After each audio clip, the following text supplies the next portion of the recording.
ज्ञान उदधति अरु ज्ञान घन सद्गुरु शंकर रूप नमो नमो बहुबारही सकल सपूजन हो। श्रद्धेय महानुभावों,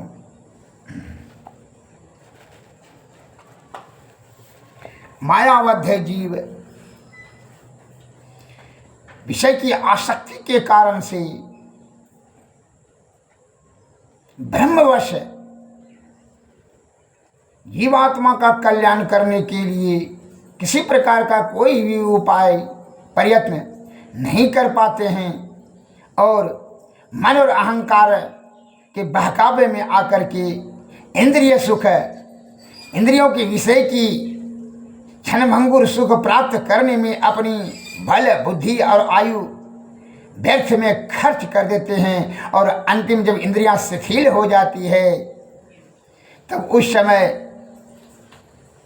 वो बड़ी पश्चाताप करते हैं और दुख सहते हैं और अनंतः उस दुख और चिंता की अवस्था में ही उसका प्राण निकल जाता है और जिसके कारण से वह मोह की आसक्ति, विषय की आसक्ति से दुख और चिंता जो सोचते रहते हैं, उस अवस्था में जीव फिर जन्म मरण के चक्कर में फंस जाता है, अधो गति प्राप्त करता है और नाना प्रकार का दुख भोगता है। संत महात्मा लोग इसलिए कहते हैं कि विषय त्याग कर साधु की संगति, सत्संग, भजन, अध्यात्म का ज्ञान और श्री सद्गुरु के चरणों में उनकी सेवा से, उनकी कृपा से युक्ति प्राप्त करें, युक्ति से भक्ति, भक्ति से मुक्ति। हमारे गुरु महाराज बताते हैं मानस जप, मानस ध्यान, दृष्टि साधन, सूरत शब्द योग, जिसमें कि सूरत शब्द योग नदानुसंधान विधि या जीवात्मा का परम आत्मा को प्राप्ति करने के लिए सरल सहज मार्ग बताए हैं, जिससे कि यह मन माया पाप कर्म फल ताप भोगने की कोई आवश्यकता नहीं है।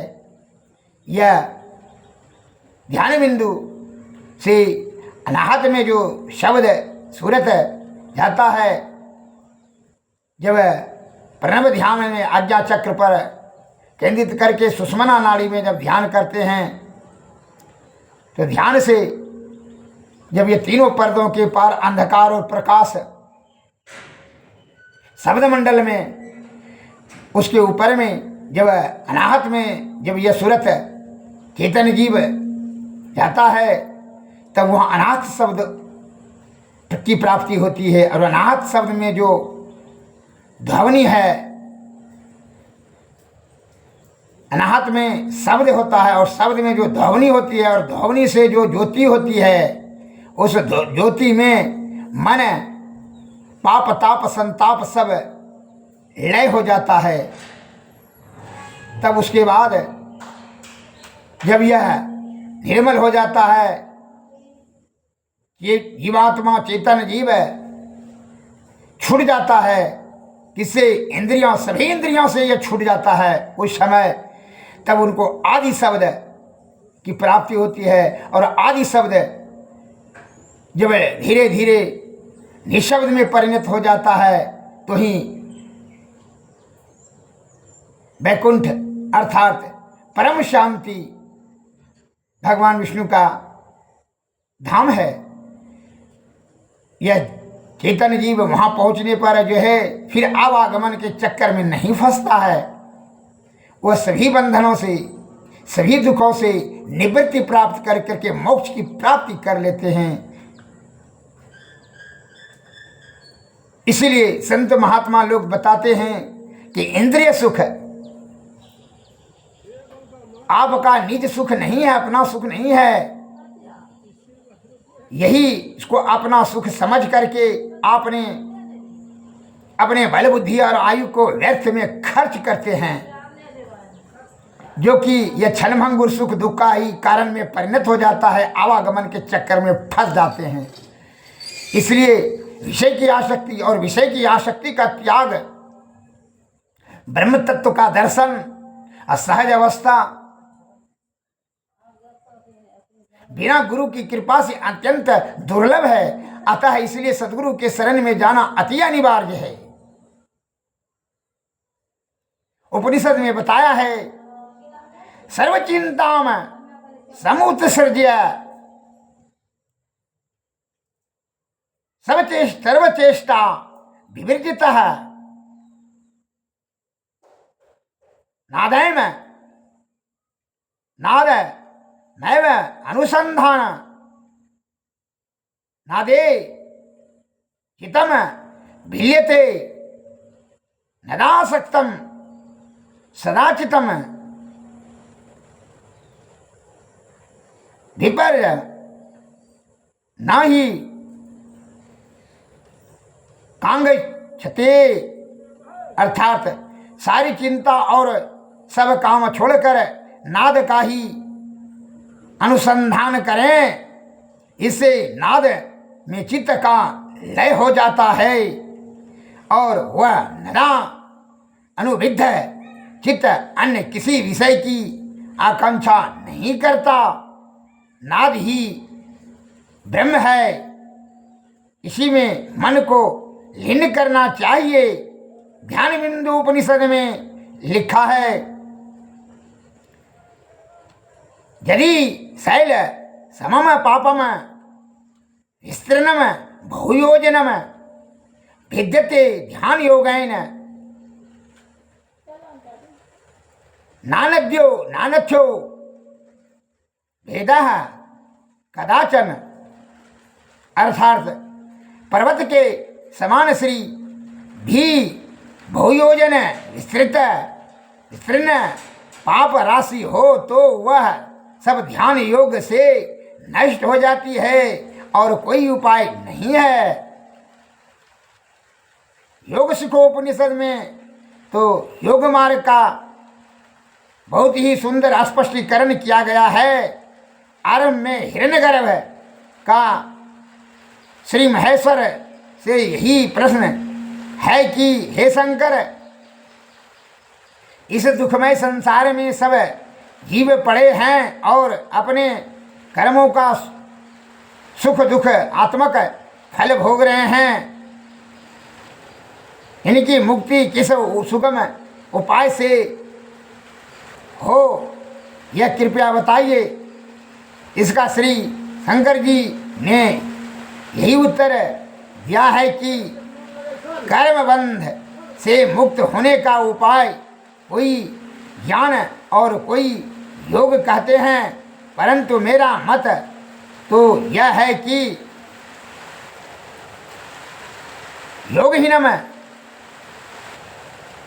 कथम ज्ञानम मोक्षदम भवतीय भो योगोपि ज्ञानहीनता न क्षप्रो मोक्ष कर्मणि तस्मात् ज्ञानम च योगम च मोक्ष दृढ़म अभ्यसेत। अर्थात योगहीन ज्ञान और ज्ञानहीन योग कभी भी मोक्ष प्रद नहीं होता। इसलिए ज्ञान और योग इन दोनों का ही मुमुक्षु को दृढ़ता से साथ अभ्यास करना चाहिए। इससे यही सिद्ध हुआ कि बंध निवृत्त के लिए साधन भाव से योग और ज्ञान इन दोनों का स्वीकार करना चाहिए। उपनिषदों का पूर्णतया मनन करने पर हम इसी निष्कर्ष पर आते हैं कि बिना यौगिक साधनों के हमारी परमार्थिक प्रवृत्ति अधूरी ही रहती है। समस्त उपनिषदों में किसी न किसी रूप से योग का समर्थन करते हुए उसकी उपाधि बताया है। योग शब्द एक सामान्य शब्द है, वह विशेष पद के समीप होने से अनेक अर्थों का बोधक है। उपनिषदों में साधन रूप से ग्रह जो अनेक सिद्धांत है उसकी किसी न किसी रूप से योग कहा जा सकता है, जैसे ज्ञान योग, भक्ति योग, मंत्र योग, लय योग, क्रिया योग, ध्यान योग, जप योग और समाधि योग आदि। योग मार्ग ही भगवत प्राप्ति का एक मार्ग है, क्योंकि यौगिक प्रक्रिया के अनुसार ही मनो निरोध हो सकता है और इस प्रकार के साधनों से मन का अस्थैर्य पूर्णतया अपेक्षित है। अतः उपनिषदों का तात्पर्य योग अनुष्ठान पूर्वक ही मुक्ति की प्राप्ति से है।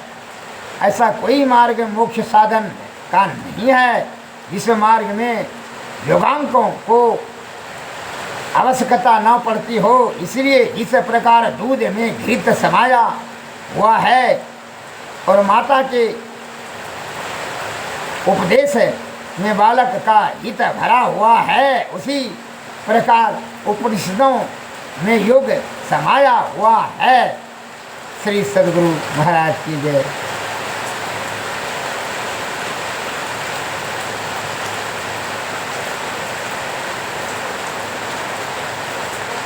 यह कदापि नहीं भूलना चाहिए कि यह उपनिषद भेद कोई साधारण विषय भोगी प्राणी के मस्तिष्क से उत्पन्न हुआ है। यह महापुरुषों, ज्ञानियों, ध्यानियों, ब्रह्मऋषियों, महर्षियों के मुखारबिंद से जो शब्द निकला वही शब्द जब संकलित किया, जमा किया, संग्रहित किया, 4 वेद, 6, 7, 18 पुराण बने। इसी को श्रवण, मनन, चिंतन और अमल करके हम यह मायाबद्ध और मन के जो अधीन हो गया है जीवात्मा, जो जिसके कारण से विषय आसक्त होकर के आवागमन के चक्कर में फंस करके नाना प्रकार के 84 लाख योनि में दुख को भोगता है, इसकी निवृत्ति करने के लिए बिना ज्ञान योग और योग दोनों मुमुक्षु को मोक्ष प्राप्ति करने वाले को दोनों का योग करना परमावश्यक है, जिसमें कि सुषुम्ना ध्यान, नाद बिंदु ध्यान से सरल और सहजता से परम पद की प्राप्ति जीवात्मा को हो जाती है। अन्यथा यह अधिराजनीतिक बुद्धि और छल कपट परपंच, यह लौकिक इंद्रिय सुख के तृप्ति करने वाले जो अपने आप को बुद्धिमान समझ रहे हैं, वो सबसे बड़ी भारी भूल कर देते हैं कि मौत निश्चित है, इस चीज़ को भूल जाता है और नाना प्रकार का छल कपट परपंच कर करके कामनी, कंचन, सुरा और सुंदरी को प्राप्त करने हेतु इंद्रिय सुख की तृप्ति करने के लिए जो कि तृष्णा युक्त है, कभी तृप्ति नहीं की जा सकती है। उसके फेर में अपनी सारी बुद्धि, बल, आयु खर्च करके नाना प्रकार का दुख वो भोगता है। ऐसा करने से उनकी दुर्गति, जीवात्मा की दुर्गति वह स्वयं करा लेता है अपने कुबुद्धि से, जबकि प्रकृति ने बड़ी कृपा कर करके या मनुष्य तन को यह अधिकार दिया है ज्ञान और वैराग्य से परमात्मा की प्राप्ति कर ले, लेकिन यह भ्रम के कारण से क्षणभंगुर सुख, इंद्रिय सुख को प्राप्त करने के लिए अपना आयु खर्च कर देता है और जिसके कारण से जन्म मरण के चक्कर में फंस करके नाना प्रकार के दुख को भोगता है। एक मैं लघु कथा देशवासियों को सुनाना चाहता हूँ। एक राजा तो जानवे कहते बुद्धिमान है, उसके पास मंत्री संतरी विद्वान पंडित सब बड़े हुए हैं। वह धन संचय करने के लिए वो बुद्धि, राजनीतिक बुद्धि लगाया। राजा ने घोषणा कर दिया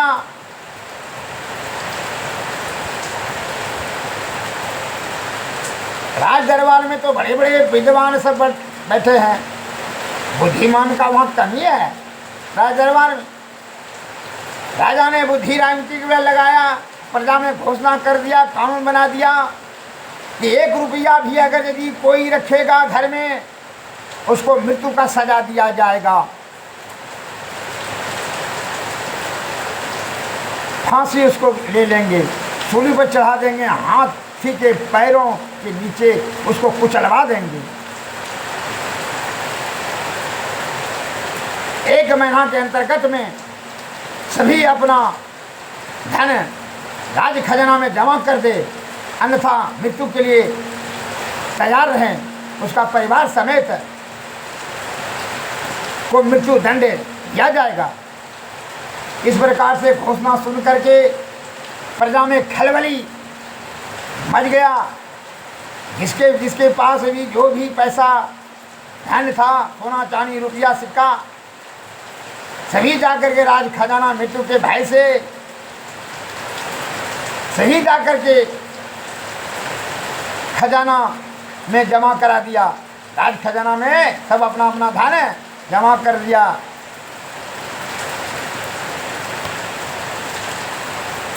का मृत्यु का भय हो गया कि राजा साहब ने मृत्यु दंड दे देंगे। अब जब 1 महीना हो गया, सभी ने अपना अपना राज में, सभी गरीब से लेकर के अमीर तक सभी प्रजा ने राज खजाना में पैसा सब अपना धन जमा कर दिए। राजा साहब ने समझा 1 महीना जब समय पूरा हो गया तो अब इसमें और राजनीतिक बुद्धि लगाया कि कौन नहीं जमा किया है, कहीं धरती के तार में गाड़ के रखा है या कहीं दूसरी जगह छिपा के रखा है, कैसे निकलवा जाए। तो बुद्धि सामान ने सलाह भी दिया और अपने बुद्धि से राजा ने कहा, दूसरा घोषणा करता है कि जो 1 रुपया का सिक्का लेकर करके हमारे राज दरबार में आ जाएगा, हमको 1 रुपया का सिक्का देगा, मैं अपनी पुत्री राजकुमारी से उसका विवाह कर दूंगा और आधा राज उसको मैं दे दूंगा। इस प्रकार से घोषणा सुन करके प्रजागण अस्तभित और अचंभित रह गए कि अब तो प्रजा ने मन में विचार किया कि भाई तो पैसा तो आपको एको यहाँ है ही नहीं है, 1 रुपया है ही नहीं है, कैसे जाएगा। एक लड़का जो कि था, एकलौता पुत्र था, एक विधवा माँ की, उसका पति 1 साल पहले मर चुका था, कब्र में उसको जो है गाड़ दिया था। अब उसी का पुत्र जवान था, उसके मन में यह विचार आया, यह कामासक्त हो गया कि राजकुमारी सुंदरी है, उससे शादी करेंगे तो निहाल हो जाएंगे, परम सुख मिल जाएगा। अतः वह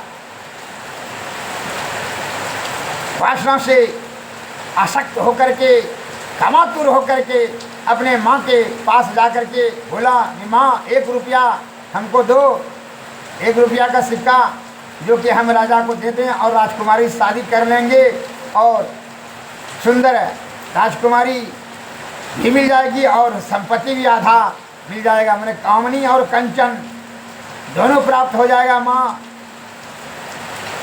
कह रहे पैसा तो नहीं है, पैसा तो सब राज खजाना में जमा कर दिए, कहाँ अगर यदि व्यवस्था करके किसी प्रकार तो नहीं दोगी तो मैं अपना आत्महत्या कर लूँगा, जहर खा लूँगा। तो माँ की गति तो बड़ा विचित्र हो गई। भाई गति ताओ पछु सुंदर केरी, खाई मरे उगलत अंधेरी। माता का स्थिति भी वही का एकलौता पुत्र था। यह बात सुन करके कि बेटा अगर यदि 1 रुपया नहीं देंगे, ये राजकुमारी शादी नहीं करेगा तो यह जो आत्महत्या कर लेगा, मर जाएगा। एकलौते पुत्र है, बड़ा मुश्किल है। अब तो उसकी माता बेचैन व्याकुल दुख रूपी महा दलदल में फंस गई कि कैसे कौन उपाय करें। इसके पास जाए तो कहा सभी ने यही कहा, अरे भाई राज खजाना में पहले जमा कर दिए तो पैसा कहाँ 1 रुपया है। किसी प्रकार से उसको पैसा जमा नहीं हो पाया, बड़ा मुश्किल है। बड़े बूढ़े बुजुर्गों ने क्या करते थे कि सभी समस्याओं का समाधान संत महात्माओं के पास में है। कहे संतन की मति अति कोई, इसे जाने नहीं कोई। एक बुजुर्ग ने, ज्ञानी ने सलाह दिया कि संतों के पास चले जाइए, उस स्त्री को कहा कि जाके संत महात्मा के पास जाइए, सभी समाधान हो जाएगा। वह निराश होकर के, उदास होकर के जो राजा उस राज्य के एक बाहर कोने पर जो है महात्मा जी आश्रम बनाकर रहते थे, वहीं सत्संग भजन किया करते थे। वह स्त्री महिला चली गई अपने पुत्र को साथ लेकर के, चलो वहीं संत महात्माओं के शरण में ही समस्याओं का समाधान होगा। वह महात्मा जी के पास गई और दंडवत प्रणाम की और रो रो कर के बड़ा उदास और निराश वाणी से बोली कि यह मेरा पुत्र राजकुमारी से शादी करने के लिए तैयार है, लेकिन 1 रुपया राजा का शर्त है, 1 रुपया भी लेकर के आएगा तभी अपना पुत्री से शादी कराएंगे और आधा राज धन दे देंगे। अतः हमारे पास और गांव वाले किसी के समाज के पास, प्रजा के पास तो पैसा है नहीं, क्योंकि इसलिए कि पैसा राजा साहब ने तो जमा करवा लिए। महात्मा जी ने कहा बस इतनी समस्या है। कहा महाराज भगवान महात्मन कृपा करके 1 रुपया देने का कष्ट करें या कोई ज्ञान बतावें, नहीं तो ये मेरा बेटा बोलता है कि हम आत्महत्या कर लेंगे अगर पैसा नहीं दोगी तो, और राजकुमारी से शादी नहीं होगा तो मैं अपना प्राण त्याग दूंगा। अब तो हमारे दिमाग में कुछ सूझबूझ नहीं रहा, अतः आप कृपा करें। महात्मा जी ने उनकी स्तुति विनती और निराश उदास वाणी को सुना। का बहुत सरल उपाय है। तुम्हारा पति तो 1 साल पहले मर गया है। ओहो अच्छा, तो पति का कब्र में गाड़ दिया? तो हाँ जी महाराज। अच्छा, तो कब्र में तुम लोगों का जो है द्रव्य दे करके गाड़ने का विधान है? कहा जी। क्योंकि तब तो तुम्हारे पति के जेब में 1 रुपया का सिक्का होगा, जाके निकाल के दे दो पुत्र को। बड़ी खुश हुई महिला, माँ बेटा खुश की मारे नाचने लगे और महात्मा जी के चरण छू करके प्रणाम कर करके वहाँ से आए और कब्र खोल करके लड़का 1 रुपया का सिक्का लेकर के राज दरबार में पहुँच गया। इसलिए कहते हैं संत महात्माओं की बड़ी त्रिकालदर्शी होते हैं, बड़ा सूक्ष्म बुद्धि होते हैं। उनकी शब्द और ज्ञान की गंभीरता बाहर भीतर स्थूल और सूक्ष्म माया उसको संव्याप्त नहीं होता है। वह माया की सूक्ष्मता को और असुरता को समझ लेते हैं, वह जान लेते हैं, त्रिकालदर्शी होते हैं। इसलिए सभी समस्याओं का समाधान उबासाओं का वासा, राजाओं का राजा होते हैं संत महात्मा लोग। क्यों? जिस कंकड़ पत्थर से, सोना चांदी से राजा महाराजा आसक्ति करता है, उसी को त्याग कर करके वह ब्रह्म की प्राप्ति करने में लग जाते हैं। समझ लीजिए वह कितना क्या चीज़ है, वो सोना चांदी हीरा मोती को त्याग कर करके क्या चीज़ की प्राप्ति में। इसलिए संत महात्माओं के शरण में जो है राजा महाराजा भी नतमस्तक होते हैं। उसको परम श्रेष्ठ ज्ञानी महाज्ञानी कहा जाता है। राजा को वह पूजनीय नहीं होता है, पूजनीय होता है महात्मा। इसलिए कहता है संत तरस फल परम अनूप, ब्रह्म दरस सहज जीव स्वरूप। संत का दर्शन होने से परम फल की प्राप्ति होती है। लौकिक और अलौकिक दोनों दृष्टि से सुख और परम सुख दोनों प्राप्त हो जाता है।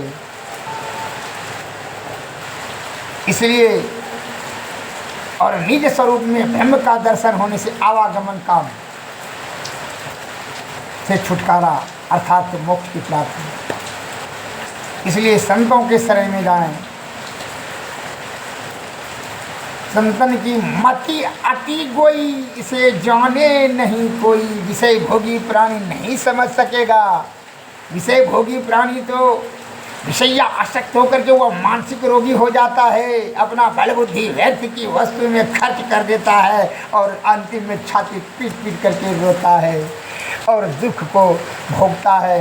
जन्म मरण के भी चक्कर में जीते जी भी दुख और मरने के बाद भी दुख।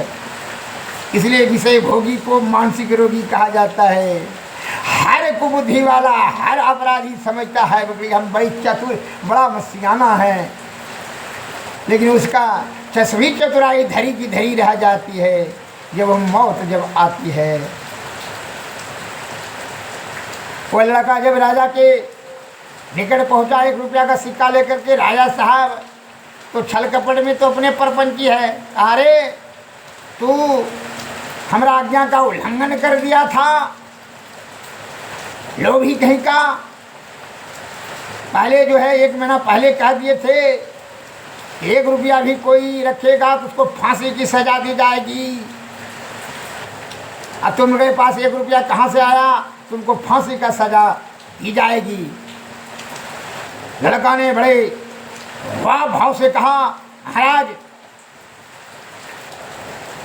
हमने आपके आज्ञा का कोई भी उल्लंघन नहीं किया, अतः हम फांसी के योग्य नहीं। आप अपनी राजकुमारी से शादी कराने के बारे में सोचिए। कहा क्यों? इसीलिए महाराज हम सभी ने मिल करके, हमारे माताजी मैं सभी पैसा राज खजाना में जमा कर दिए। ये हम अपने पिताजी के कब्र खोद करके उनके जेब में, आज साल भर पहले हमारा पिताजी मर गए थे, वह कब्र में उनको गाड़ दिए थे। गाड़ने के समय में 1 रुपया का सिक्का द्रव्य उनके साथ दिया जाता है, अतः उन्हीं के जेब से हम कब्र खोद करके निकाले हैं। अगर यदि आपको फांसी देने का ही इच्छा है तो हमारे पिताजी को फांसी दीजिए, और गड़ा हुआ मुर्दा आपका आज्ञा का पालन नहीं करेगा। आपका आज्ञा आपके राज्य में जो जीवित है प्राणी है वह पालन करेगा। जीवित प्राणी का राजा है, मृत्यु का नहीं है। इसलिए अपना घोषणा वापिस कर लीजिए। सोच समझ कर करके वाणी का प्रयोग कीजिए। आप राजा हैं। राजा साहब अवाक रह गए। कहा वाह बहुत बुद्धि, अरे हम लोगों से भी बहुत बुद्धि हो गया। और आश्चर्य, राजा साहब धराशायी हो गया, हार गया। वो लड़का जीत गया। अब जो है विवश होकर के राजा साहब को उस राजकुमारी के साथ शादी करना पड़ा और आधा राज देना पड़ा। इसलिए कहते हैं संतन की जो है संत महात्माओं की शब्दों की जो सुन करके समझ करके अमल करें, सुख और परम सुख दोनों प्राप्त हो जाता है। यह संतों की बुद्धि का अमल करने से, ज्ञान अमल करने से उस लड़के को राजकुमारी से शादी विवाह और राधा राज भी प्राप्त हुआ। अब इस प्रकार से राजा साहब अपना सही बुद्धि उसकी असिगत हो गई। राजा साहब समझ लिए कि हमसे और हमारे मंत्रियों से भी कोई बुद्धिमान आदमी इसको सलाह दे दिया। कहा सलाह किसने दिया? कहा कि संतों ने, महात्माओं ने। इसलिए वह राजा साहब भी उस महात्माओं जी के शरण में गए और फिर उनको वहाँ से जब है आत्मज्ञान का शिक्षा दीक्षा दिए और सत्संग प्रवचन सुनने लगे। राजा साहब को भी सद्बुद्धि का आगमन होने लगा और कुबुद्धि का धीरे धीरे नाश होने लगा। श्री सद्गुरु महाराज की जय। श्री सद्गुरु महाराज। इसलिए कहा जाता है कि संत महात्माओं के शब्दों की गंभीरता को समझ करके अमल करें, तभी आपको सुख और परम सुख दोनों प्राप्त होंगे।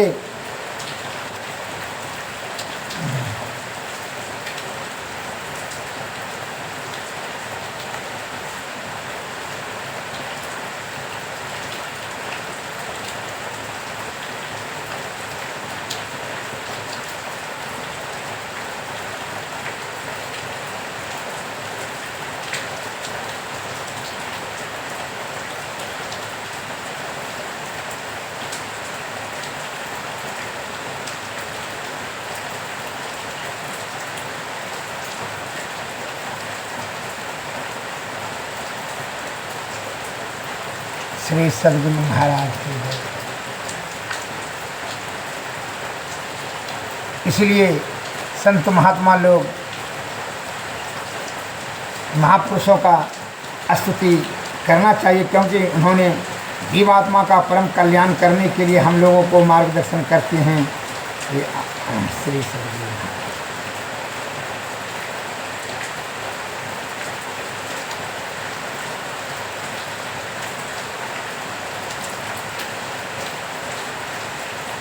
और अति संग सतगुरु की कीजिए, अंतर जोत हो तल खलीजिए।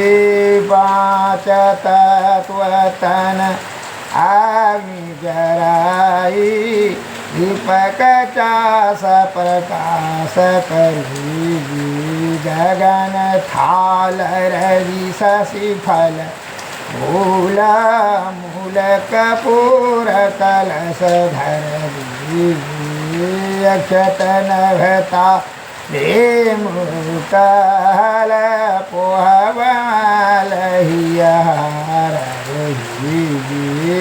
श्वेतपा नमिष्ठान मिठाई, चंदन धूप दीप सरस्वती।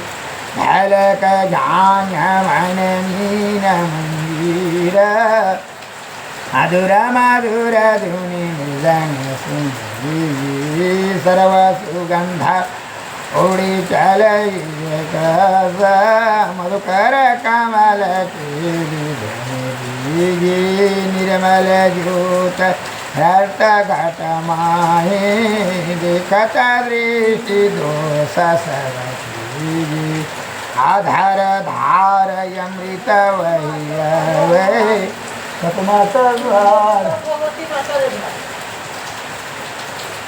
अमर रस पीजी पी हो सुरत मत वाली। चढ़ी जी अमीर कोट भान छवि तेज उजाली। हलक पार लखिलागल कृष्ण सूरत आधार पर राखे। गुरु प्रसाद दमकत कड़क कड़क रावड़ियल तुलसी तन श्री सद्गुरु महाराज की जय। सद्गुरु नमस्कार, जय हिंद।